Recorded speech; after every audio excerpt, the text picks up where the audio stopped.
हा तर महाराष्ट्रामध्ये आणि देशभरामध्ये लहान मुलींवर महिलांवरती अत्याचाराच्या घटना वाढत आहे आणि आपल्या माणुसकीला कलंक लावणाऱ्या घटना प्रत्येक दिवसामध्ये घडत आहे. त्याचा जे त्या घटनेमधली घटना म्हणजे कल्याणमध्ये कोळशीवाडीमध्ये अत्यंत निघून अशा पद्धतीची घटना घडलेली आहे. एका अल्पवयीन मुलीवरती बलात्कार करून तिची हत्या करण्यात आलेली आहे. पोलिसांनी आरोपीला पकडलेला आहे आणि पोलिसांच्या ताब्यामध्ये आता आरोपी आहे.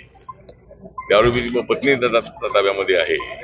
आताच मी मित्रा कुटुंबाची भेट घेतलेली आहे आणि त्यांनी कळवून मला सांगितलेलं आहे की हा जो आरोपी होता तो गुंड होता. त्याच्यावर यापूर्वी कारवाई झाली असती तर कदाचित माझ्या मुलीवर असा प्रसंग आला नसता. आणि आता ही जी बिल्डिंग आहे या बिल्डिंगला महानगरपालिकेने तोडण्याचं नोटीस यापूर्वी दिलेलं आहे. अनेक लोकांनी घर खाली केलेली आहे. काही थोडे लोक त्यामध्ये राहिलेले आहेत. आताच मी म्युनिसिपल आयुक्तांशी बोललेलो आहे आणि बिल्डिंग पडण्याच्या स्थितीत असेल, धोक्यामध्ये असेल तर ताबडतोब या बिल्डिंगचं डिमॉलिशन करणं अत्यंत आवश्यक आहे. अशा सूचना मी आयुक्तांना दिलेल्या आहेत. आणि ECB जे आहे ते त्यांच्याशी माझं बोलणं झालेलं आहे आणि आरोपीला फाशी शिक्षा होणं अत्यंत आवश्यक आहे. आणि ज्या आरोपीनं कृत्य केलेलं आहे त्याला साथ देणारी त्याची पत्नी आहे तिला सुद्धा फाशी झाली पाहिजे. अशा पद्धतीची लोकांचा आक्रोश आहे, लोकांची मागणी आहे. माननीय मुख्यमंत्र्यांना सुद्धा हे कुटुंब आमदार मॅडम घेऊन त्यांना भेटलेले आहेत, गायकवाड मॅडम.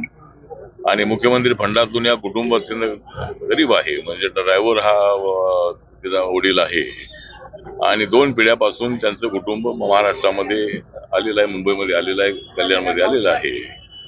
आणि अशा पद्धतीनं जी घटना आहे अशी घडणं योग्य नाही. त्या घटनेचा मी तीव्र निषेध करतो.